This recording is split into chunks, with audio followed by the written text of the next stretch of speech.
Aloshariro, amém. Caríssimos irmãos, graça e paz, santo e abençoado domingo a todos.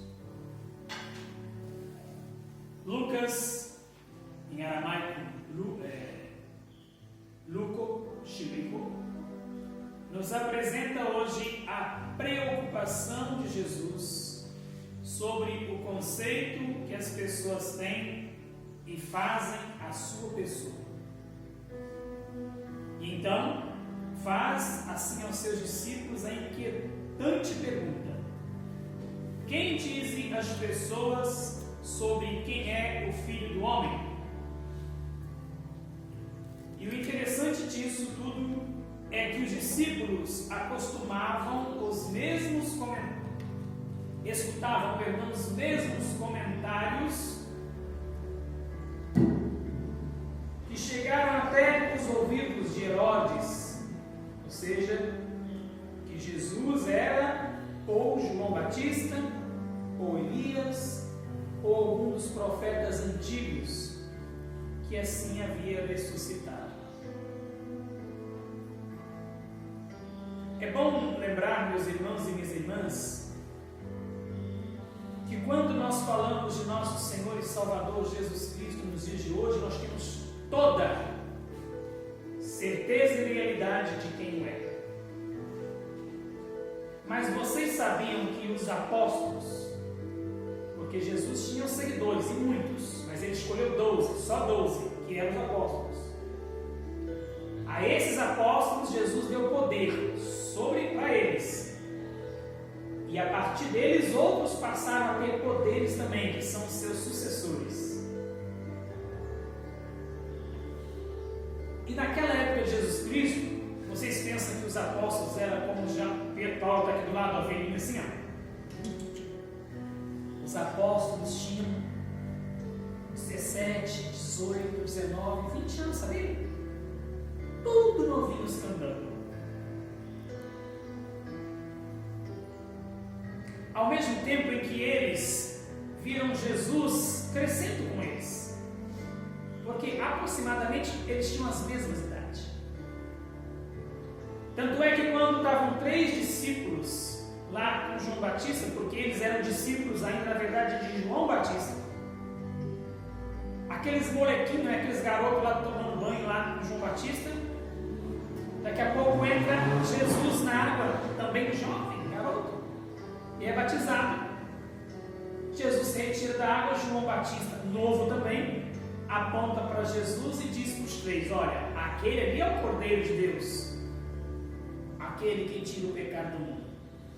Eles entenderam, ele quer dizer que ele não é mais nosso mestre, que é para a gente seguir aquele lá que é o mestre agora. Eles correram até aquele garoto jovem chamado Jesus e disse: mestre, para onde vai? Vem e verás. Foram até a casa de Maria. Quando chegaram na casa da mãe de Jesus, Jesus entrou e disse: mãe, meus irmãos estão lá fora. Olha que bonito, gente. Meus irmãos estão lá fora. Aí Maria foi lá fora servir água para eles, e toda atenção e carinho. Só que todos eles viam Jesus fazer as mesmas coisas que ele fazia. Acabaram de comer lá o pão com mortadela e deram um arroto. Jesus também botou. Nossa, Deus, ele se fez homem em tudo, tudo, exceto no pecado. Então, esses 12 homens e também alguns dos discípulos que tiveram a oportunidade de ver aquele Jesus andar no meio de nós, não conseguiam entender e achar, acreditar plenamente que ele é Deus. Porque, gente, como pode Deus votar? Eu não vou falar outras coisas, mas já deu para entender. Você vai lá na rua, tá Deus soltando pipa e jogando bolinho de gude. Meu Deus, mas esse Deus não tem o que fazer, não. Era tão moleque o danado que ficou 3 dias João Batista procurando ele e não achava. Quando foi encontrar, ele estava lá no templo conversando com o sacerdote do templo. Meu filho, mas nós estamos 3 dias te procurando. É aquele filho, sabe, sem noção. Que o mundo é dele, para ele. É as crianças daquela idade, né?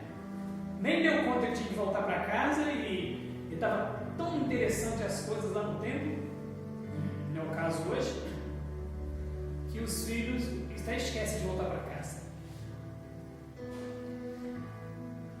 Então esses discípulos agora é questionado por Jesus. Por quê? Por causa disso. A quem diz os homens lá fora que eu sou?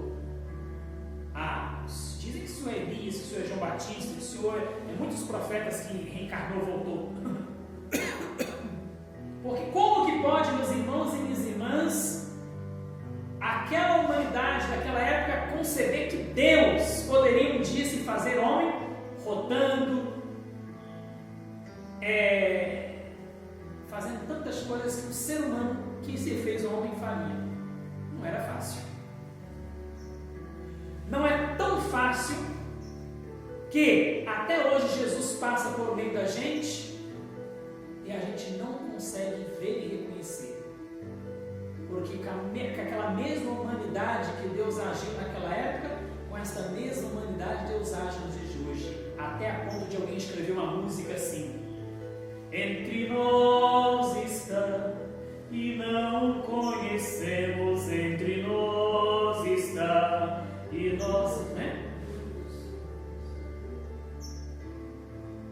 Porque naquela época Jesus se fez um garoto, um moleque, com tudo que é um garoto, moleque.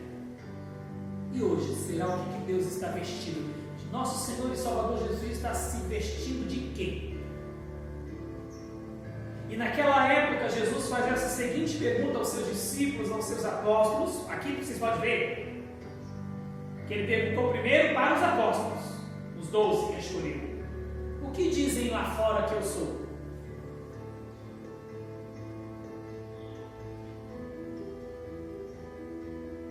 Depois disse para eles novamente: e vocês? Vocês mesmos, o que dizem sobre mim? Aí Pedro tem essa maravilhosa palavra, né? Reconhecendo que ele de fato é Deus. Com todo aquele jeito esquisito, né? Se fazendo homem, porque ser homem, ser humano é esquisito, né? Mas Deus se fez.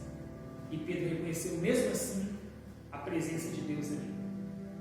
Feliz és tu, filho de Bar-Jonas, porque o que te foi revelado não veio do humano, de ti, mas Deus quem te revelou. A palavra de Cristo vem do grego e é uma tradução literal de Messias.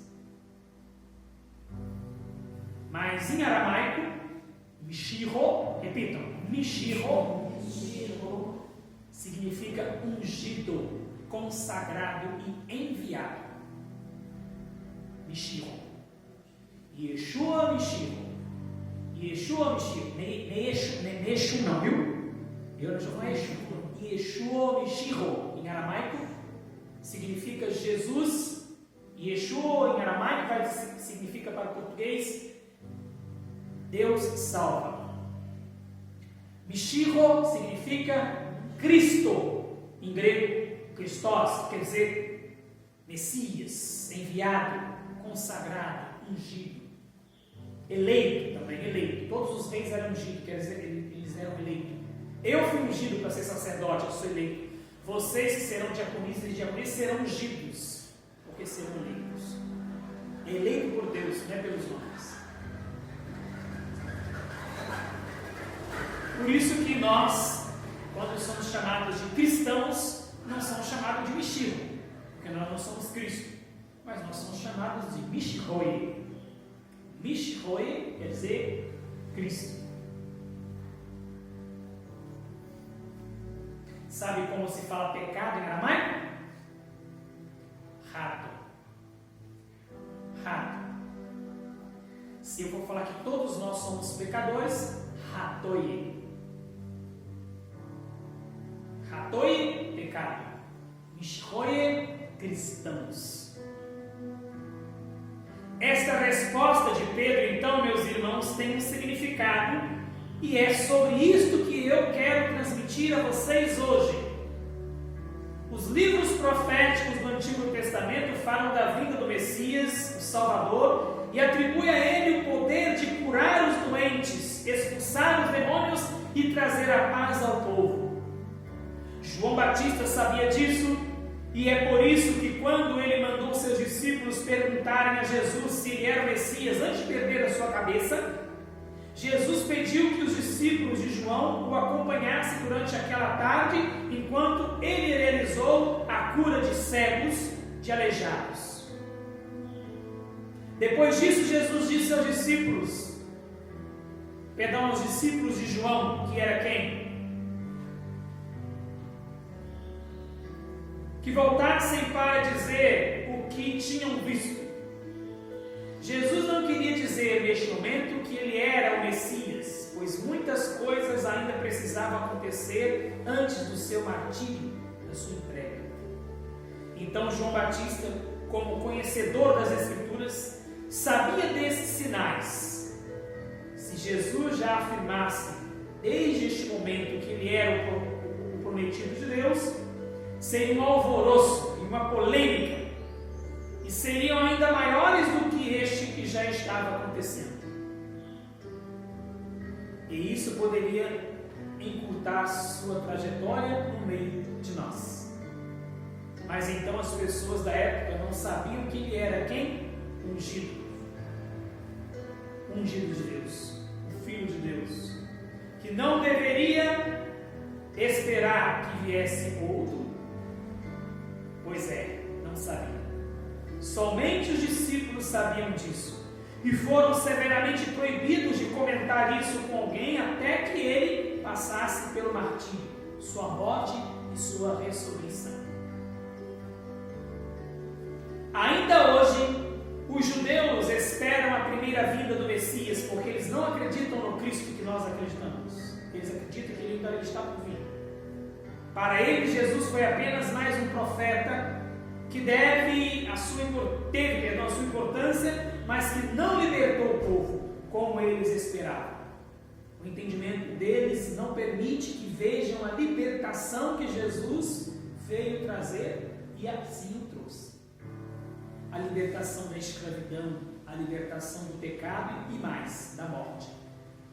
Essa libertação, meus irmãos, vai muito além da libertação que eles esperavam, que era a libertação da servidão dos romanos da época, e depois de tantos outros povos ao longo da história. A libertação que Jesus veio trazer é de dentro para fora e não de fora para dentro. Você pode estar acorrentado, meus irmãos e minhas irmãs, numa prisão, sendo livre. Sendo livre. Quantas das vezes nós somos trigo e nos comportamos como joio, não é verdade? Quantas das vezes nós somos ovelhas e adoramos nos fantasiar de lobo? E por quê? Porque o mundo lá fora prefere os lobos. Porque o mundo lá fora prefere o joio. Ser trigo não tem importância. Antes deste pão se fazer pão que está aqui neste altar, vocês não têm noção do processo que ele passou até chegar aqui. Foi para o supermercado, o supermercado passou para a mão do Reginaldo, o Reginaldo passou para a minha mão, na minha mão ele foi amassado, trabalhado em jejum, em salmos, cantando salmos, né? E rezando o Evangelho, fazendo leitura do Evangelho, trabalhando neste pão até que esse pão chegasse aqui, e ainda a sua história não acabou. Está ele aqui de novo. E não vai para lá que não. Daqui a pouco vamos ver onde ele vai estar. E até mais, daqui a pouco vamos ver até o que ele vai ser. Porque ele não é na totalidade o que veio ser. Então, meus irmãos e minhas irmãs, você pode estar doente, em um leito de hospital, rejeitado pelos seus pais, em estar no orfanato ou em um asilo, pode ter perdido a sua saúde física e mental, espiritual, a sua dignidade, o seu dinheiro, a sua liberdade de ir e de vir, e ainda ser livre. Porque a liberdade está muito além daquilo que se pode ver. O que é ser livre? Por exemplo, tem gente comentando assim, não, o padre passa o tempo todo aí dentro dessa igreja sozinho. Eu não estou em solidão, eu estou em solitude. Repita, solitude. Eu posso estar num lugar lotado de pessoas e me sentir só, vazio. Lá em cima eu estou sozinho, mas eu me sinto preenchido, vocês não têm noção. A igreja lá de cima, essa semana eu coloquei 2 anjos lá em cima no altar, no lustre, e o Cristo ressuscitado assim, flutuando, é interessante, bonito, e a lâmpada lá está azul simbolizando o céu, cheio de simbolismos. Lá na Gruta do Monte, na igreja do Bom Jesus do Monte. Justamente para a gente poder perceber coisas que às vezes passam por nós despercebido. E a verdade nos libertará. É a verdade, meus irmãos, que liberta. Por isso diz para quem está do seu lado: a verdade nos libertará. É bíblico. E conhecereis a verdade. E conhecendo a verdade nos liberta. Mas nós estamos buscando conhecer a verdade? Às vezes nós estamos vestidos de lobo, quando na verdade somos ovelhas. Por quê? Porque nós queremos agradar pessoas, nós queremos agradar instituições, nós queremos agradar um esquema que a gente chama de Matrix, o sistema deste mundo. Por isso que João Batista perdeu a sua cabeça, porque foi totalmente contra o sistema, do que o mundo, do que o demônio, do que ele próprio queria. Perdeu a sua cabeça. Nem a morte causa medo a quem tem essa liberdade, sabia?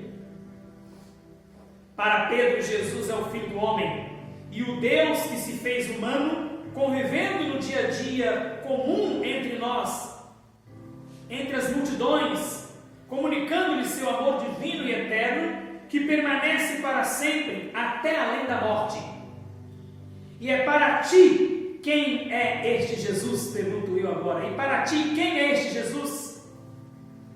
Lá no Evangelho de João, capítulo 17, ele vai fazer uma linda oração chamada oração canônica de Jesus, oração universal também.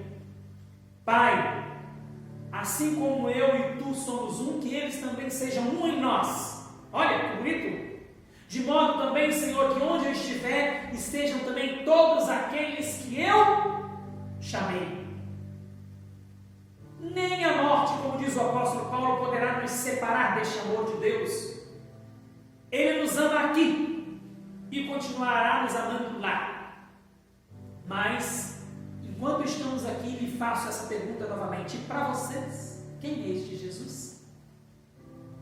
Louva a Deus neste domingo que os bancos estão mais cheios, né? Está aumentando aí o número. Que bom. Mas manifesta-se aqui para o mundo e manifesta-se aqui também para até os loucos que se dizem ser cristãos. É de vocês mesmos que eu estou falando.